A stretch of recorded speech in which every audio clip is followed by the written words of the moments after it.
નમસ્કાર, આઈ વિટનેસમાં આપનું સ્વાગત છે। હું છું ચાંદની સાધવાણી। સમાચાર શરૂ કરતા પહેલા જોઈએ આજના મુખ્ય સમાચાર। પાલનપુરના સિલ્વર આર્ટ કોમ્પ્લેક્સનું ગેરકાયદેસર ભૂગર્ભ જોડાણ સામે નગરપાલિકાએ હાથ ધરી કાર્યવાહી। માલણ ગામે અજાણ્યા શખ્સો દ્વારા જીવલેણ હુમલાએ એક ગંભીર। કાંકરેજ તાલુકાના ક્ષત્રિય રાજપૂત યુવાનો દ્વારા શસ્ત્ર પૂજન કરાયું અને ડીસામાંથી તસ્કરોએ ચોરાયેલી સફારી ગાડી રાજસ્થાનમાંથી ઝડપાઈ। હવે જોઈએ સમાચાર વિસ્તારથી। પાલનપુરની મહાજન હોસ્પિટલ પાસે આકાર પામેલું નવીન સિલ્વર કોમ્પ્લેક્સની 300 ઉપરાંત દુકાનોનું ગેરકાયદેસરનું ભૂગર્ભ કનેક્શન પાલિકાની લાઇનમાં ગેરકાયદેસર રીતે જોડાણ કરી નાખતા પાલિકા પ્રમુખ અને તેની ટીમ સ્થળે પર આવી જઈને તેની તપાસ કરી તેની સામે કાયદેસરની કાર્યવાહી કરવાની તજવીજ હાથ ધરી છે।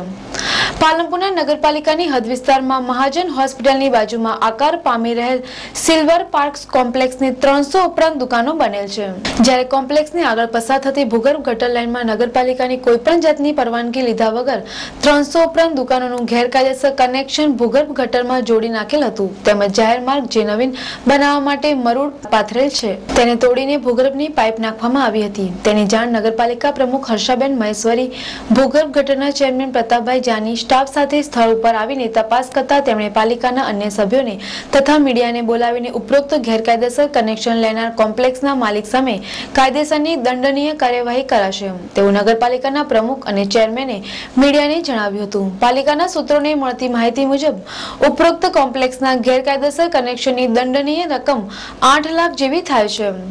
નગરપાલિકા પ્રમુખ હર્ષાબેન કડકાઈથી જણાવેલ કે નવું કોમ્પ્લેક્સ બન્યું છે। એ કોમ્પ્લેક્સમાં નગરપાલિકાની જાણ વગર, નગરપાલિકાની મંજૂરી વગર ભૂગર્ભમાં કનેક્શન જોડી દીધું છે, જે અમને જાણ થતાં તરત જ અમે અટકાવી દીધેલ છે અને એની સામે કાયદેસરના પગલાં લેવામાં આવશે અને જે કાર્યવાહી થશે તે બધી કરવામાં આવશે। એના સિવાય જે બાજુમાં મેટલ પાથર્યું હતું રોડનું, એ સંપૂર્ણપણે મેટલ બી એણે વેરવિખેર કરી નાખ્યું। જે અમારા આજથી રોડ બનાવવાનો હતો એ રોડ બી હવે અમારે પાછું ફરીથી મેટલ કરી અને એ કરવું પડશે। એટલા માટે જો ફોજદારી કેસ કે કંઈ બી જે ગુનો જેના પાસે એક્શન લેવાશે એ અમે નગરપાલિકા વતી લેશું। પાલિકા સામું જે બી ગેરકાયદેસર કામ કરે એ ભલે અંગત કોઈની સે શરમ રાખ્યા વગર કામ કાયદેસર કરશે એના સામે નહીં પગલાં લેવાય, બાકી કાયદેસર નહીં કરે ભલે અંગત બી હોય તો બી પગલાં લેવામાં આવશે। નગરપાલિકાની પરવાનગી વગર શહેર કોઈ પણ કાયદેસર કામ થશે તે ચલાવી લેવામાં આવશે નહીં। આ મામલે ઉપરોક્ત કોમ્પ્લેક્સ માટે નગરપાલિકા તંત્રે કાયદેસરની કાર્યવાહી કરવાની તજવીજ હાથ ધરી હતી।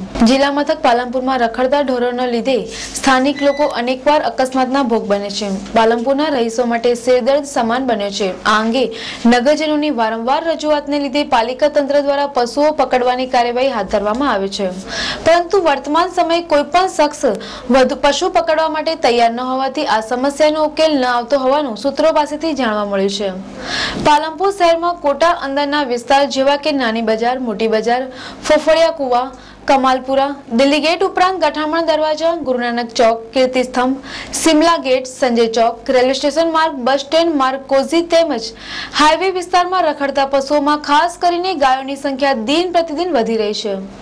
રખડતા પશુઓના ટોળાના લીધે રસ્તાઓ તેમજ ગલીઓમાં ટ્રાફિકની સમસ્યા સર્જાય છે, તેમજ વાહન ચાલકોને અકસ્માતના ભોગ બનવું પડે છે। ઘણીવાર તો અકસ્માત જીવલેણ નીવડે છે, જેમાં કેટલાક વ્યક્તિઓના મોત નીપજ્યા હોવાના કેસો પણ નોંધાયા છે। આ ઉપરાંત પાલનપુર અમદાવાદ, પાલનપુર ડીસા અને પાલનપુર આબુ રોડ હાઈવે પર રખડતા ઢોર અડીંગો જમાવીને બેઠા હોય છે, તેના લીધે ટ્રાફિક સમસ્યા તેમજ અકસ્માતની વણઝાર સર્જાય છે। આ પરિસ્થિતિને નિવારવા માટે શહેરીજનો દ્વારા અવારનવાર પાલિકા તંત્રમાં રજૂઆત કરવામાં આવી છે, તેમ છતાં આ સમસ્યાનો ઉકેલ આવ્યો નથી।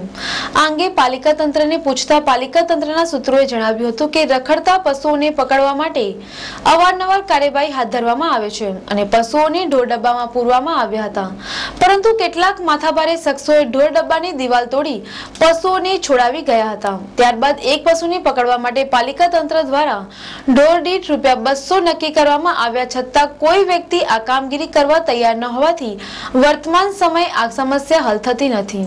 પાલનપુર નગરપાલિકા દ્વારા શહેરના માર્ગોનું બંધ પડેલ કામ શરૂ કરાતા નગરજનોમાં ખુશી વ્યાપી જવા પામી છે.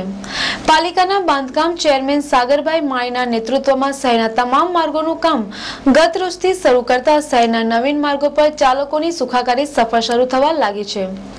શહેરમાં Shimla ગેટથી college compound, telephone એક્સચેન્જથી આરોગ્યધામ, Delhi ગેટથી Lakshman ટેકરી, સંજય ચોકથી ગુરુનાનક ચોક સુધીના માર્ગો જે ઘણા સમયથી બન્યા ન હતા, જ્યારે ગતરોજ મહાજન હોસ્પિટલથી વડલીવાળા પરા થઈને ધનિયાળા ચોકડી સુધીના માર્ગનું મુહૂર્ત બનાસકાંઠા જિલ્લા ભાજપ પ્રમુખ ડોક્ટર કે.એસ. મોગરા તથા નગરપાલિકા પ્રમુખ હર્ષાબેન મહેશ્વરીના હસ્તે મશીન ઉપર નાળિયેર ફોડીને કામનો શુભારંભ કરાયો હતો. જ્યારે ડોક્ટર મોગરા તેમજ હર્ષાબેન શહેરના નવીન માર્ગે તમામ બનાવશે તેવું જણાવેલ.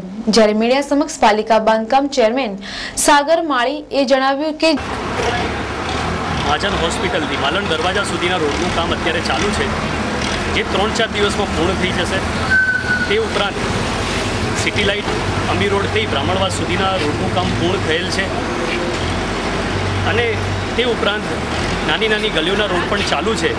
તો જે પાલનપુર શહેરના જે મુખ્ય માર્ગો છે તેના કામો દિવાળી પહેલાં પૂર્ણ થઈ ગયેલ હશે અને નવા કામો લીધેલા છે જે મંજૂરીમાં પડ્યા છે તે દિવાળી પછી ચાલુ થશે. જૂના ટેન્ડરો જે પાસ થયા છે તેમાં આવતા શહેરના તમામ માર્ગોનું કામ શરૂ કરાયું છે, જેમાં નવીન કામો દિવાળી પછી તરત જ પાસ કરાવીને તેને પણ હાથ ધરવામાં આવશે. પાલિકાના તમામ માર્ગો નવીન બનાવશે તેવી આશા વ્યક્ત કરી હતી. જે રોડ મહાજન દવાખાનાથી ધનિયાળા ચોકડી તકનો રોડ ઘણા ટાઈમથી પેન્ડિંગ હતો. કોઈ બી કારણસર વહીવટીની આ રોડ થવામાં થોડો મોડો થયા એ બદલ નગરપાલિકા ને અમારે પાર્ટી વતી અમે બી દિલગીર છે. પર આ ખૂબ સારી રોડ બને છે. બીજી અમીરગઢ ને બીજા રોડો બી જે બાકી હતા એ પૂર્ણ થયા છે. એ દ્રષ્ટિથી પાલનપુરમાં જે અત્યારે રોડોની જે એક મોટી તકલીફ દેખાતી હતી એનો મોટા ભાગે કામ થાય છે. બીજી જે બાકી જે કુછ બી નાની મોટી તકલીફો સેનિટેશન કે લાઇટની છે એને બી સોલ્વ કરવાની બધા સભ્યો ખૂબ મહેનત કરે છે और એનો પરિણામ સારો જ આવશે. નાગરિકો બી એમને સપોર્ટ કરે, માર્ગદર્શન આપે और એવું સમજીને એક શહેર આપણો છે બધા ચાલે તો હું માનું કે આવનાર સમયમાં પાલનપુર શહેર એક સારી રોનક થશે.